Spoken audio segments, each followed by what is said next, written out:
Welcome to the deep dive. Today, we're embarking on, well, a really expansive journey into a concept that touches every single one of us: impermanence. We've gathered a fascinating collection of sources for you.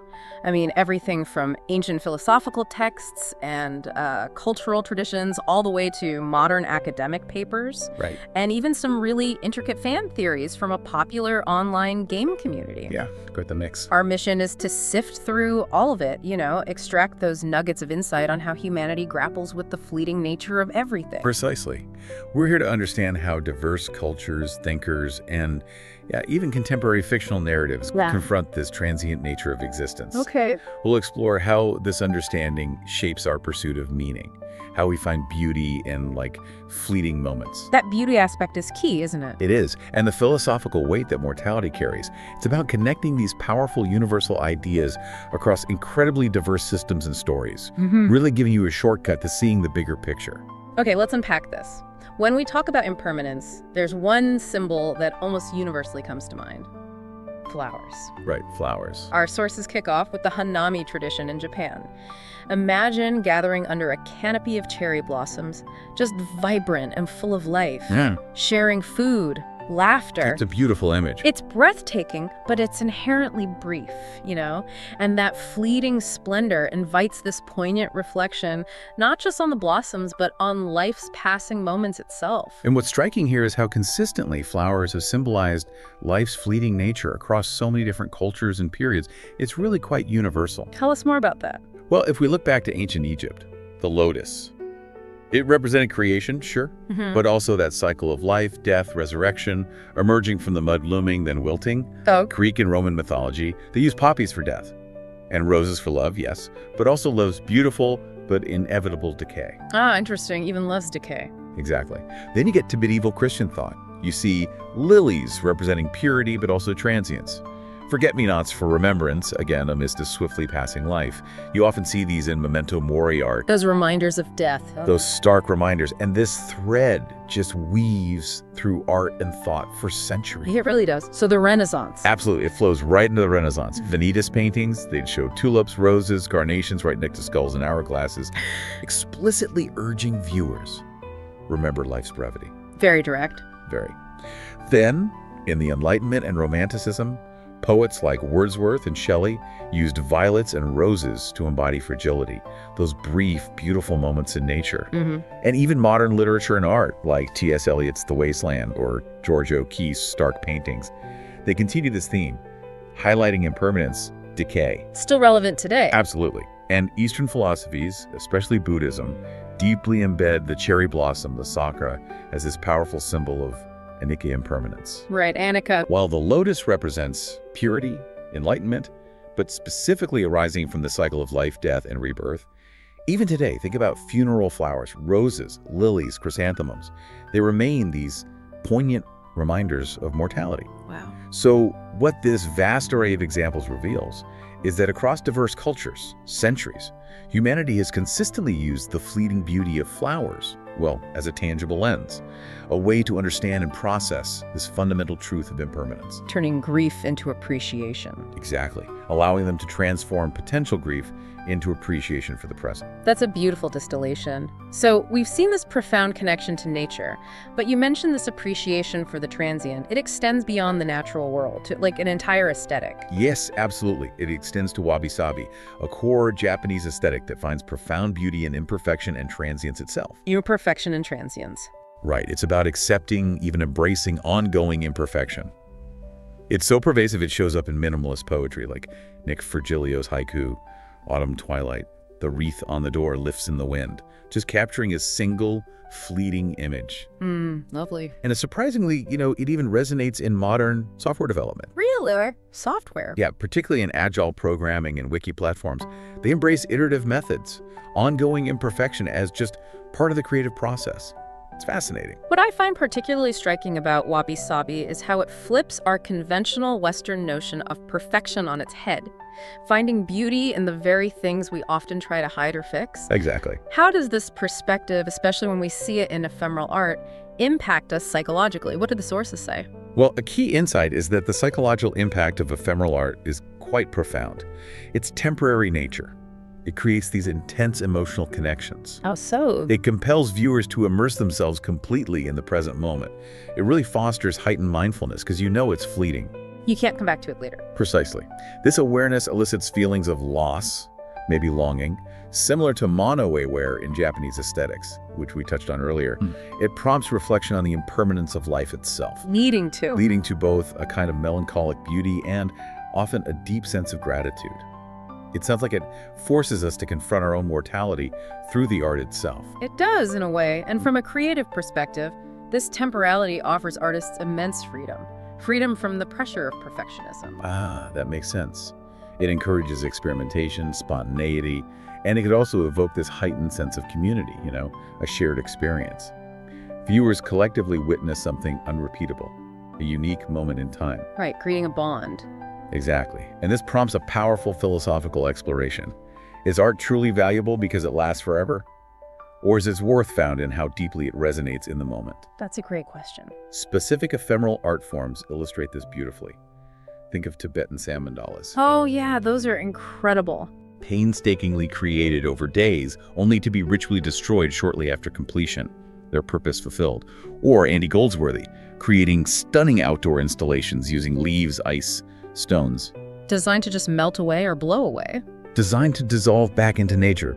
Digital art, like projection mapping, light installations, they exist only as long as the tech is active. True. And performance art, like Marina Abramovich's endurance pieces, truly defies permanence. It exists only in the moment of enactment, leaving behind just memory. So what does this all mean for you, the listener? It means that embracing impermanence, though it can sometimes feel painful, maybe unsettling, it can actually lead to a deeper appreciation for the present moment and the inherent beauty of temporary existence. It teaches us to cherish what is beautiful while it lasts, because its fleeting nature is, well, maybe part of its charm. Well said. Now let's shift gears slightly from general impermanence to the ultimate form of finitude, death itself. Right, the big one. This brings us to a profound philosophical debate. Does death make life meaningless? Or does it, conversely, actually give life meaning? This raises a really important question, and our sources delved into various arguments.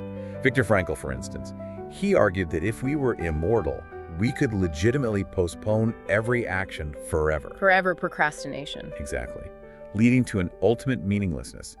Finitude, he suggests, compels us. It makes us utilize our lifetimes to the utmost.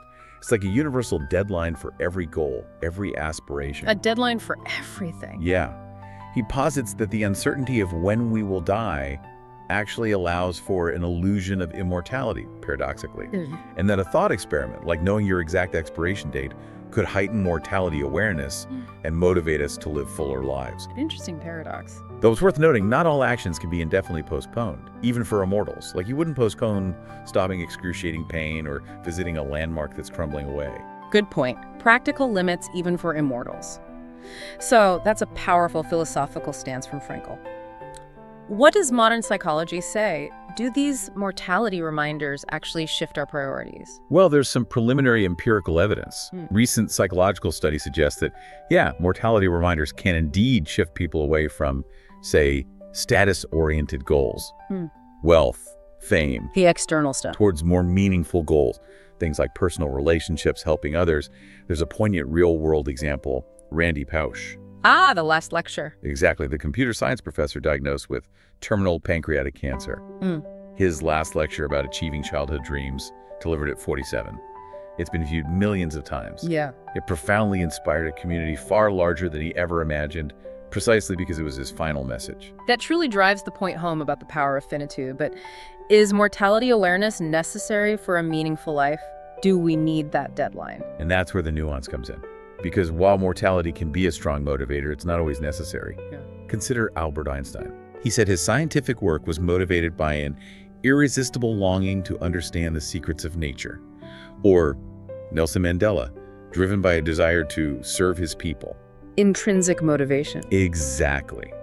Their lives were deeply meaningful, motivated by intrinsic factors, things they found inherently interesting or important, not explicitly by the awareness of death. Right. Plus, mortality awareness is a non-specific motivator. It prods action, sure, but it doesn't define what gives life meaning. It doesn't give you the content. Precisely. Yeah. And ironically, it can sometimes even demotivate. Think of a terminally ill writer who might not start a major project if they know they won't live to see its reception. Yeah, that makes sense too. It's complicated. So it's a factor, but maybe not the only factor. How else does our finite nature add meaning? Well, another powerful way finitude adds meaning is by allowing individuals to transcend their lifespan, to leave an enduring trace. Writings, art, music, even just memory in others. Plato's works, for example, gain meaning not just from their intellectual impact, but from his act of overcoming the challenge of finitude to make that lasting impression on human thought. Right. The act itself has meaning. And finitude also makes some virtuous actions uniquely meaningful. Right. Think about it. In a world without death, there would be no ultimate sacrifice, like a soldier diving on a grenade. True. The stakes are lower. Much lower. Firefighters, police, healthcare workers like the Ebola fighters mentioned in one source, they're seen as more heroic, their actions more meaningful, because they risk their finite lives to save others' lives. Even volunteering a portion of one's limited life, like joining the Peace Corps, it's arguably a greater sacrifice for a mortal than it would be for an immortal. That's a powerful argument for finitude amplifying meaning, but then there's also the counter-argument, the idea that immortality itself would actually be, well, bad, boring. Precisely. That's Bernard Williams' argument in the Macropolis case. He argued that immortality would necessarily lead to boredom, indifference, eventually a loss of identity, making life utterly unappealing. So death saves us from meaninglessness caused by eternal boredom? In that view, yes.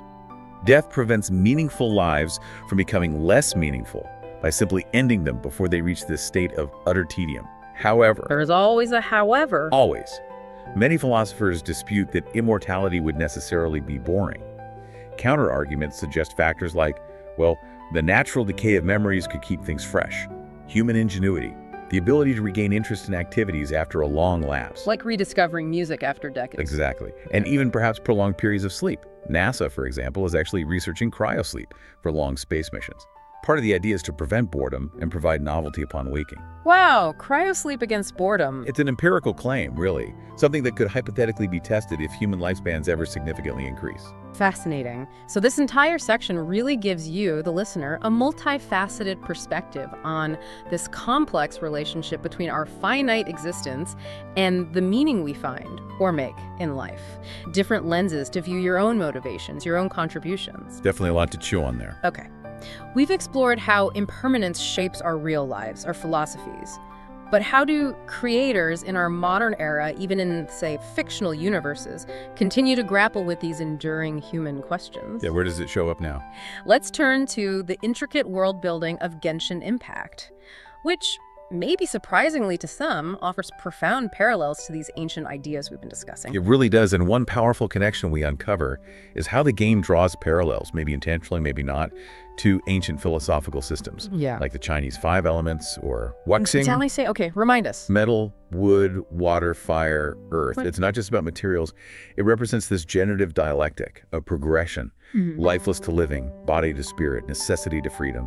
It focuses on macroscopic qualities. So Earth is central. Earth is central, yeah. Unifying decay and nourishment. Wood is seen as perishable, like the human body, while metal is enduring, like the human spirit. It's quite deep. And how does that map onto Genshin's world? The game has 7 elements, right? 7 elements. And if we map wuxing onto them, we find some interesting parallels. Anemo wind and geo rock function somewhat like Earth central, inactive, kind of protective or dispersive. Okay. Pyro, fire, and hydro, water, pretty clearly match fire and water, formless, active forces. Makes sense. Electro, thunder, and dendro, grass, together embody wood. Electro is like the generative spark, dendro is life itself, kind of like water generates wood in wuxing. I see the connection. And finally, cryo, ice, and geo, rock, together can represent metal, symbolizing hardness, enduring qualities. Now, while Genshin's system is locally coherent, it works within the game, wuxing offers a more profound, holistic, explanatory framework. But it shows how these cyclical ideas are adapted, maybe echoed in new contexts. This mapping of wuxing to Genshin's elements is really insightful. Does it reveal any fundamental differences in their underlying philosophical approaches, or is it just sort of a new lens? And what about cycles of power and memory within Genshin's lore itself? That seems huge in the game. It reveals both, I think. A new lens, definitely, but also maybe some differences in emphasis. For instance, the game heavily explores how power is tied to ancient forgotten histories, and even fragmented memories. Like the Gnosis. Exactly. The Fatui, this powerful adversarial group in the game, they aim to collect Gnosis artifacts of immense power. And some theories, deep in the fan community, suggest these Gnosis are actually condensed memories. Condensed memories, wow. Possibly made from the remains of a powerful being called the Third Descender, maybe imbued with resentment. Their goal is to use these to challenge the heavenly principles, the divine authority of this world. So memory isn't passive, it's power. It's an active force. This theory suggests memory can shape power structures, fuel conflict, create new cycles. The lore even hints at ancient moon sisters who once held sovereignty but became subservient to these heavenly principles. One sister shattered, one lifeless, one concealed. This cycle of power, loss, hidden remnants. It directly echoes these themes of impermanence and the enduring echo of the past. So memory isn't just a side effect, it's fundamental to power, maybe even survival within this universe. How do individual characters or entities navigate these intense cycles of self and transformation we see in the game? Well, the game introduces characters who really embody these struggles. Take Anefa, for example. She's described as a sentient AI, a malfunction, who experiences a 2,000-year cycle of memory loss and recovery within a specific region. Nod cry. 2,000 years. Wow. Her core was embedded with something called a moon wheel, a ritual item harnessing a purer form of power, not elemental energy formed from the stuff of the soul, fixed through wishes, enabling communication. Soul power. In Anefa's journey, her search for home, her decision to help others, even knowing her own return might be impossible. It profoundly shows this quest for meaning despite the impermanence of her own memories, her own existence. That's a compelling example of individual purpose within these grand, repeating cycles. Are there other examples of identity shifting, transforming? Oh, definitely. There are popular theories of identity and transformation, like the Paimon-Asmodee theory. Yeah, I've heard that one. It suggests a powerful entity, Asmodee, split off her uncorrupted parts to become the character Paimon after being corrupted by a huge disaster called the Cataclysm. It reflects this transformation, this duality within a powerful being. Splitting the self. And the game also explores a duality with the shade of life, Nibirius representing life and memory, and Reindodir representing death, gold, and fate. Life and death embodied. And they govern the ley lines, which are basically the conduits storing the world's memories. Their intertwined existence, with one potentially devouring the other. It reflects this profound, constant cycle of life and death interacting, transforming. It sounds like the game's very fabric is woven with these ideas of constant change, death, rebirth, memory loss. It really is. Even temporal phenomena, like the Mare Javari. It's a mysterious location that was supposedly blown off the timeline by one of the gods, Venti, but it mysteriously re-emerged. Off the timeline. Yeah. It hints at persistent cycles of calamity, reoccurrence, things that defy simple linear progression. And figures like Durin, a dragon who's supposed to be dead, reappear in the lore in new forms, hinting at complex forms of existence, transformation beyond conventional death. This illustrates how even in fictional universes, maybe especially in complex ones like this, creators draw upon these deep philosophical wellsprings. They craft compelling narratives about cycles of power, the persistence or loss of memory, the evolving nature of being, all within a world defined by constant change. It truly shows how these universal human questions resonate. They pop up in every form of storytelling, no matter how fantastical the setting. So we've journeyed through ancient traditions, deep philosophical debates, and the intricate lore of a digital world, all united by this common thread of impermanence. From the fleeting beauty of a cherry blossom to the complex cycles of life, death, and memory in a fantasy realm, all these sources illuminate how humanity grapples again and again with the temporary nature of everything. And what's fascinating here, I think, is that across all these different perspectives, ancient, modern, philosophical, even fictional, the underlying message seems pretty consistent. Which is? That our finite nature, far from rendering life meaningless, often actually amplifies its significance. Right. The deadline again. It prompts us to engage deeply with the present, to find meaning in connection, in sacrifice, in the lasting impressions, the traces we leave behind, whether that's in the real world or, hey, even a digital one. Which really brings it back to you, the listener. It raises an important question for you. How does understanding the impermanence of all things, how does that shape your own choices, your appreciation for the moments you have? Something to think about.